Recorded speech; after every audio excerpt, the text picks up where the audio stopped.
बिस्मिल्लाहिर्रहमानिर्रहीम। अस्सलाम वालेकुम दोस्तों, कैसे हैं आप सब। उम्मीद है कि सब दोस्त ठीक ठाक होंगे। तो सबसे पहले तो आप सबको बहुत बहुत मेरी तरफ से ईद मुबारक।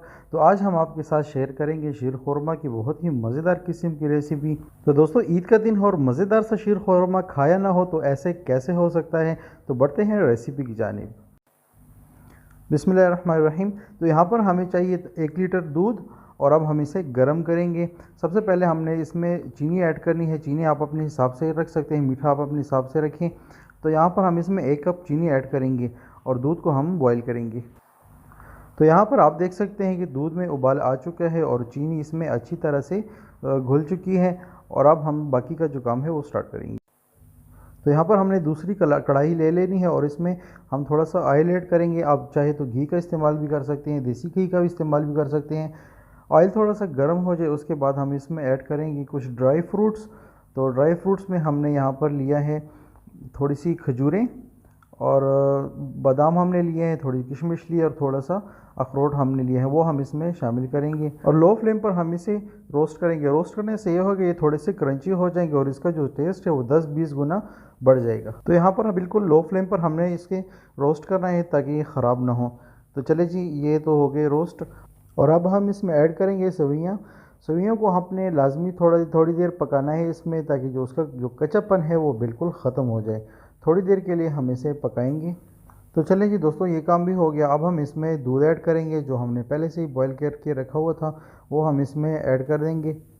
और इसके बाद हमें करना ये है कि फ्लेम को हमने बिल्कुल हाई कर देना है। हाई फ्लेम पर हम इसे पकाएंगे थोड़ी देर के लिए और थोड़ी ही देर के बाद आपको इससे बहुत ही डिफरेंट सी खुशबू आना शुरू हो जाएगी। आपको लगेगा कि वाकई इसमें कोई डिफरेंट हो रहा है। तो यहाँ पर हम साथ ही साथ चमचा हिलाते जाएंगे जो इसकी थिकनेस है वो हम साथ ही साथ चेक करते रहेंगे। आपको जितना थिक पसंद हो उतना भी आप रख सकते हैं।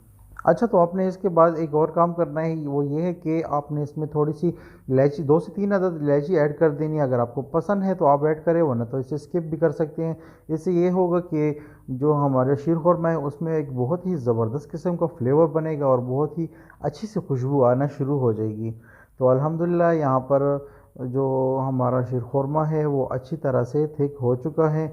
यहाँ पर आप देख सकते हैं। तो ये तकरीबन 90% हो चुका है रेडी। थोड़ी देर हम इसे मज़ीद पकाएंगे, उसके बाद ये बिल्कुल रेडी हो जाएगा। तो दोस्तों, यहाँ पर आपने देखा कि कितना मज़ेदार और इजी किस्म का जो शीर खुरमा है वो हमने आपके साथ शेयर किया है। तो आज ईद का दिन है तो आप ज़रूर बनाइए और अपनों को खिलाइए, वो भी क्या याद रखेंगे। तो दोस्तों, अल्लाह ताला आपको खुश रखे और आबाद रखे और उम्मीद करता हूँ कि अल्लाह आपकी ईद अच्छी गुजारे।